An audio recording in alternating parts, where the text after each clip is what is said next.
नमस्कार दोस्तों, आज वीडियो में हम आपको एक ऐसे शख्स से रूबरू करवाएंगे जिसका योगदान वर्तमान भारत की तस्वीर को गढ़ने वाले सबसे महत्वपूर्ण योगदानों में गिना जाता है। इस वीडियो के माध्यम से आप एक ऐसे व्यक्ति से परिचित होंगे जिसके लिए तर्क ही सब कुछ था, जो अपनी विद्वता से यह सामर्थ्य रखता था कि बड़ी से बड़ी व्यवस्था को बदल दे। उस महापुरुष का नाम डॉक्टर भीमराव अंबेडकर था। जी हाँ दोस्तों, आज की वीडियो में आप डॉक्टर अंबेडकर के कायल हो जाएंगे। डॉक्टर अंबेडकर जब बहुत छोटे थे तभी उनके सर से उनकी माँ का आंचल उठ गया। अंबेडकर के पिताजी चाहते थे कि भीमराव भी पढ़े लिखे और अच्छा जीवन जिए, लेकिन उनके पिताजी के सपने में एक अड़चन थी और वो थी उनकी जाति। महार जाति का होने के कारण भीमराव को विद्यालय में दाखिला नहीं मिला। बिन माँ के बच्चे भीमराव के बाल मन पर इसका कितना बुरा प्रभाव पड़ा होगा, यह आज के दौर में हम लोग समझ सकते हैं। जहाँ हमें शिक्षा का जन्म सिद्ध अधिकार मिला हुआ है, लेकिन उस वक्त शिक्षा का अधिकार जाति आधारित हुआ करता था। डॉक्टर अंबेडकर फिर विद्यालय के प्रांगण में एक कोने में बैठकर पढ़ा करते थे। उनके लिए मटके से पानी पीना वर्जित था, उनको डेस्क पर बैठना वर्जित था, यहाँ तक कि वो किसी अन्य विद्यार्थी के पास नहीं जा सकते थे तथा किसी को छू तक नहीं सकते थे। लेकिन इन तमाम विपदाओं का सामना करते हुए डॉक्टर अंबेडकर अपने संकीर्ण मानसिकता वाले समाज से निकलकर विदेश तक गए। वहां से शिक्षा हासिल करके जब वो लौटे तो युग पुरुष हो गए।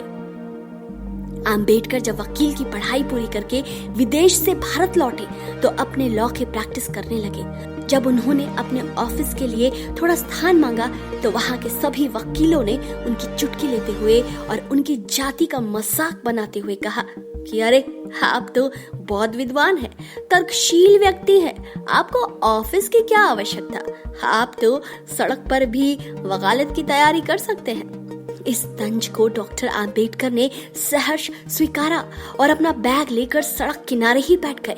अपने कागजात खोलकर काम करने लगे। यह दृश्य देखकर सभी देखने वाले हैरान रह गए। ऐसे ही दिन बीतते रहे और एक दिन एक सेठ जी अपने बेटे का केस लेकर डॉक्टर अंबेडकर के पास पहुंचे। दरअसल सेठ जी के बेटे को फांसी की सजा हो चुकी थी। कोई वकील उसका केस लड़ने को तैयार नहीं हो रहा था। सेठ जी पैसा पानी की तरह बहा रहे थे और उसी बहाव के साथ सेठानी जी के आंसू बह रहे थे। कोई चारा नहीं था।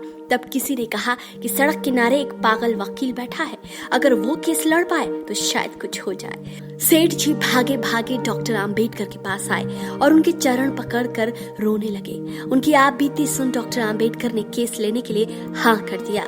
सेठानी की हालात डॉक्टर अंबेडकर से देखे नहीं गए और यही कारण रहा कि डॉक्टर अंबेडकर मान गए। लड़के की पेशी हुई। जज साहब ने पूछा, भीमराव आपको केस के बारे में कुछ कहना है?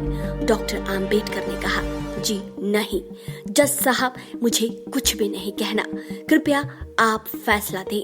जज साहब ने बिना समय गवाए उस लड़के को फांसी की सजा सुना दी। यह देखकर सेठ जी के क्रोध का ठिकाना न रहा। उनसे ये धोखेबाजी बर्दाश्त नहीं हो रही थी। सारी सभा सन्न रह गई डॉक्टर अंबेडकर के इस बर्ताव से।